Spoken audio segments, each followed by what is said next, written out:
Who is the Buddha? This story relates to 2600 years ago.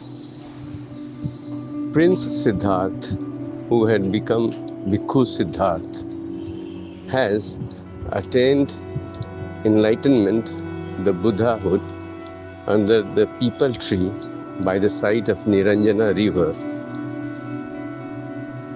at Bodh Gaya, the modern Bodh Gaya. He happens to come across one ascetic, a wandering ascetic by the name Upak. Upak, when he comes near the Buddha, he sees his radiance on his face, on his body, and is greatly impressed. He is in fact stunned by what he sees. He stops and he questions the Buddha. Who is your teacher? Under whom you have taken the training? Whose disciple you are? What has your teacher taught you that you have developed such a radiance and your whole body is shining? The Buddha replies to him. This is mentioned in the Tanha Vag of the Dhammapad, verse 353. When Upak asks this question, how he is so radiant, the Buddha replies, I have overcome all. I am totally detached. I am detached from everything. I have given up all.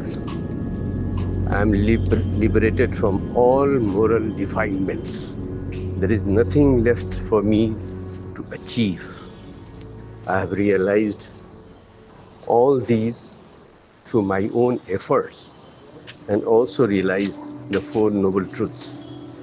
I have practiced the paramitas, upaparamitas, paramatta paramitas, and nobody has helped me to do this. I have done all this by my own efforts. So, whom should I call my teacher? Upak is not prepared to hear this answer because he is acting from his egoistic self. He looks at the Buddha. He neither nods in approval, nor does he nod in denial. He simply nods his head and goes away. This incident shows that although many people came across the Buddha, not all of them were benefited by his presence and his teachings. Upak, for example, lost the golden opportunity to be benefited from the teachings of the Buddha and get liberated from the cycles of birth and death. On the other hand, only a small verse, 1/4 of a verse, recited to Sariputta was enough to get him converted into Sotapan. Sariputta attained the Sotapan state only by hearing 1/4 of the verse. So it all depended on the person concerned, and this has been also well illustrated and mentioned in the Dhammapad by the example of a cup in which soup has been kept. If there is a cup of soup and a spoon is kept in it for say 200 years also, the spoon will never come to know the taste of the soup. On the other hand, if we take only one sip of the soup, we'll immediately come to know whether the soup is hot or cold. Is it tomato soup, coriander soup, or other brand of soup, mushroom soup, etc., etc. So the final responsibility falls on the individual, whether he wants to get benefited from the teachings of the Buddha or the great men or not. It is his decision. And that is what the Buddha says, Appo Deepo Bhava, you have to be your own lamp. So while the Buddha explained to Upak, he also mentioned, when he asked, then who are you? Upak asked, who are you? Then Buddha didn't tell his name or anything else. He simply said, I am awakened, I am enlightened, I am alert, I am aware, I am the Buddha. And that is how the word, the Buddha came. Buddha consciousness means the alertness, awakened state. And in fact, in the English literature, there is no equivalent word to what the word Buddha consciousness is. While explaining who is the Buddha, the great monk Mahathero Gyanananda of Sri Lanka, he has written an epic book by the name Buddha Kaun Hai? Who is the Buddha? Now let me also tell you about the Mahathero Gyanananda ji. He has a following of more than 1 crore persons, Buddhist bhikkhu, laymen and monks as his followers in Sri Lanka. And his books in Sinhalese have been sold in crores of rupees. He is so popular there. He has written the book Buddha Kaun Hai? It is in Hindi, which was published a year or so ago. The Buddhist literature mentions that there have been 28 Buddhas in the past. Our Gautam Siddhartha, the Buddha, the son of King Shuddhodhan of Kapilvastu and Queen Mahamaya, was not the only Buddha who has blessed this earth. He was in fact the 28th Buddha. And Buddhist literature mentions about it. Buddha himself has explained about these 28 Buddhas. And he also says that in the future also there will be Buddhas. In the book Buddha Kaun Hai?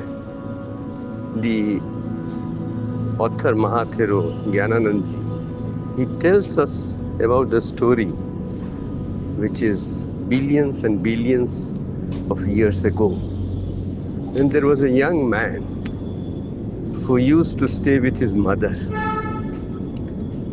And in order to ensure that he could provide more comfort to his mother and earn a better livelihood, he thought of going overseas to another country.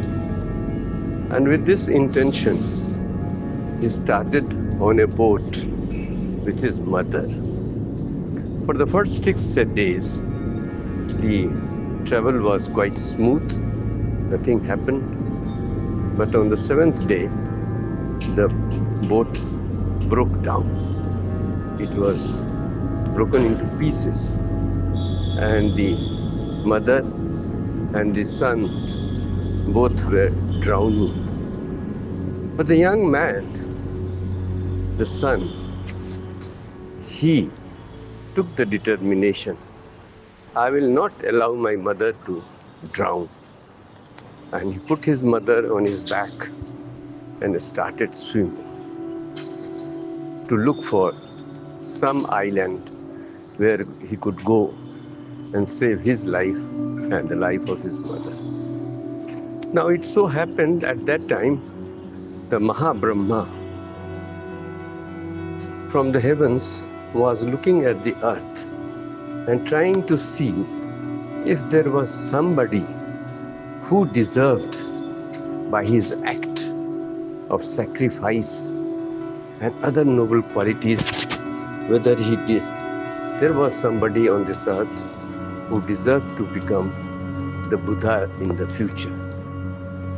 And then he saw this young man who had almost sacrificed his life and was carrying his mother on his back with a lot of courage. And then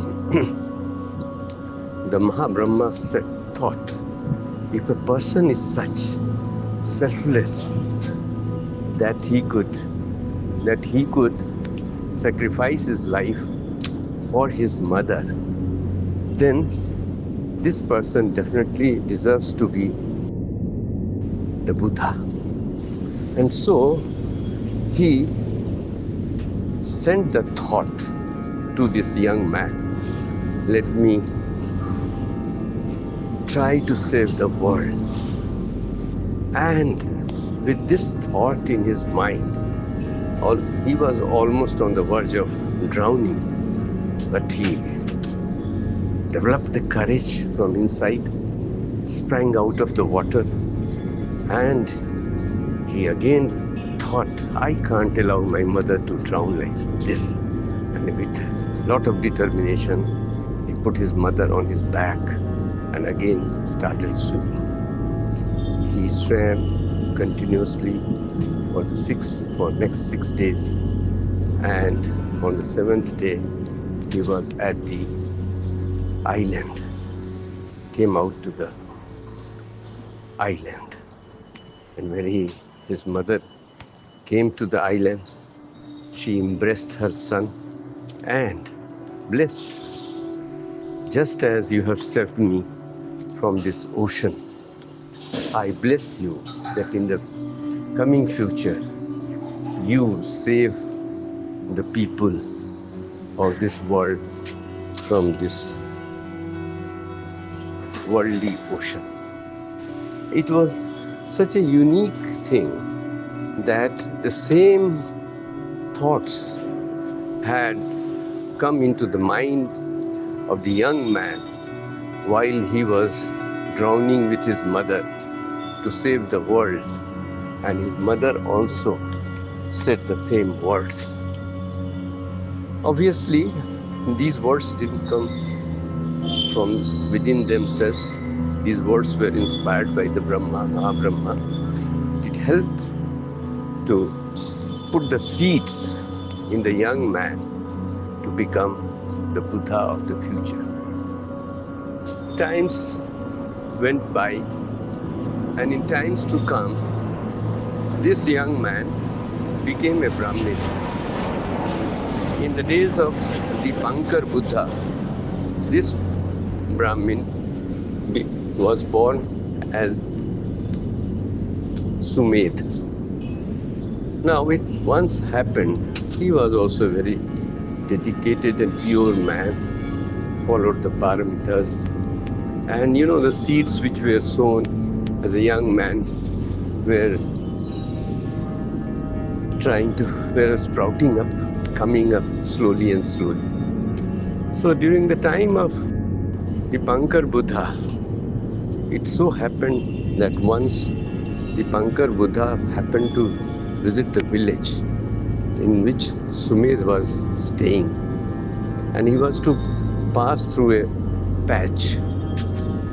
People were making the road, the pathway for the Buddha to go, and he also requested that he would like to help them in making the passage for the Buddha.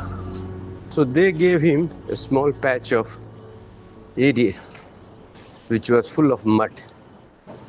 and he was required to repair this so that the Buddha could pass through this.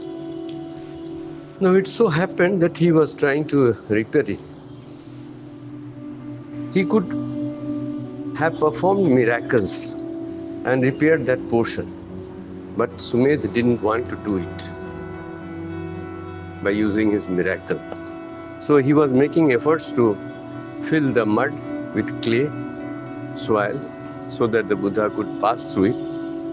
But at that very time, the Buddha appeared to be coming, and there was no time left for Sumit, Brahmin Sumit, to repair the passage. So he was greatly perturbed what to do. He simply lied down on the mud with his face downward and spread his both hands in prayer towards the Pankar Buddha and requested him to pass over his body and not put his feet on the mud, lest they will be soiled. The Pankar Buddha came near Brahmin Sumit and he addressed his monks. Monks, this Brahmin who is lying on the ground asking the Buddha to pass through his back and not put his feet on the soil is not an ordinary person. He has the seeds of the Buddhahood, and in the times to come, he will become a Buddha. He will be born in the Shakyan family. He made this prediction, and then after crossing over the body of Brahmin Sumit, he asked Sumit to get up and he blessed him. He said, now you have to think, what are the Buddha-like qualities and what are the seeds which are required to be sown for attaining the Buddhahood. The Pankar Buddha told Brahmin Sumit to follow the paramitas, starting with Dan Paramita, Shil Paramita, Nishkraman, Pragya, Virya, Khanti, Satya, Adhisthana, Metta and Upekha. And Brahmin Sumit started practicing these paramitas one by one, very diligently.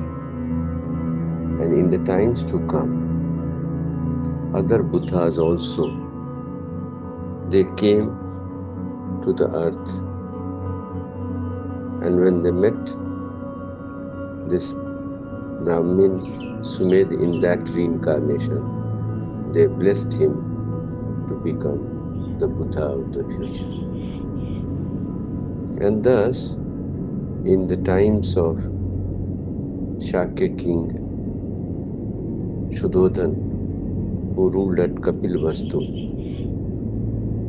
the Buddha was born as his son some 2600 years ago.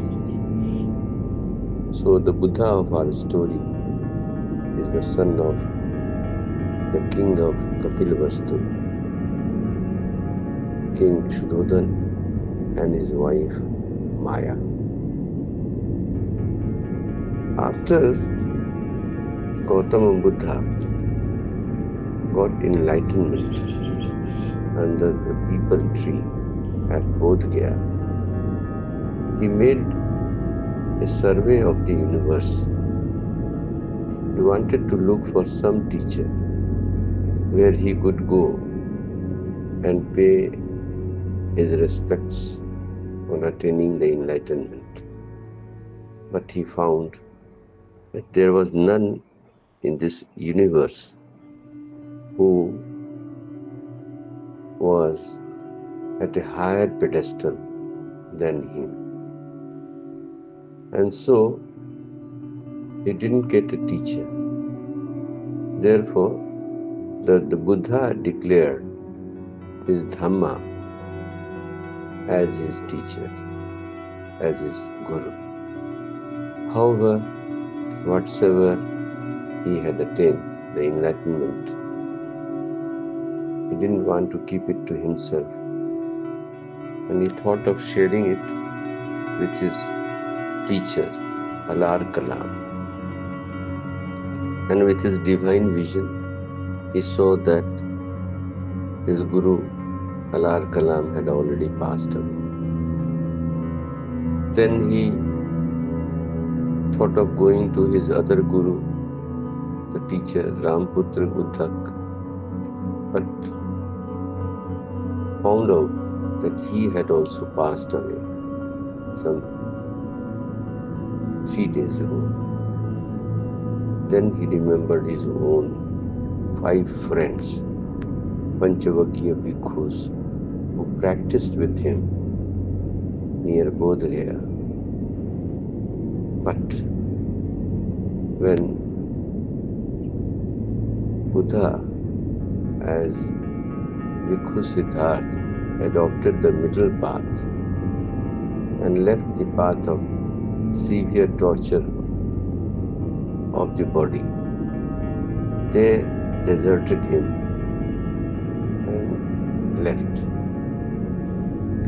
Buddha found from his vision that they were in Sarnath at Hrishikesh, modern Varanasi, and he went there, and there he delivered the first sermon, which is known as Dhammacakkappavattana Sutta. Now, what are the attributes of the Buddha?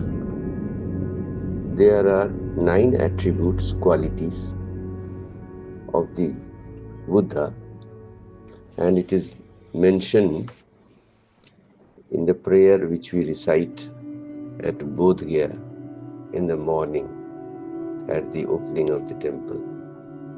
Iti piso bhagava araham samma sambuddho vijya charana sampanno sugato lokvido anuttaram purisa dhamma sarthi sattateo manusana buddho bhagavati. So Buddha is Bhagavan, one. He has removed all the defilements. He has killed all the enemies like anger, hatred, etc. And Samma Sambuddho, he has attained that state through his own effort. And Vidya Charan Sampanno, that means what he has acquired as wisdom, he practices it in his life. And what he practices in life, that only he tells the others. And he tells about the good things to everybody. He is the best, and he is the person who brings people who have lost their way to the right way. He is the best amongst the devas and the human beings. Thus, the Buddha of our story is the best flower that the mankind has ever produced. The Buddhist books all over the world agree in one point.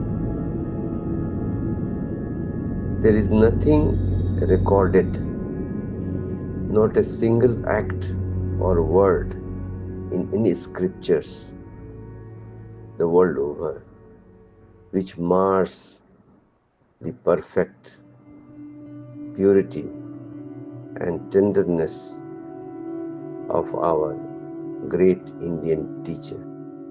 He had the best of the princely qualities, truest princely qualities, and he united those princely qualities with the intellect of a sage and the passionate devotion of a martyr.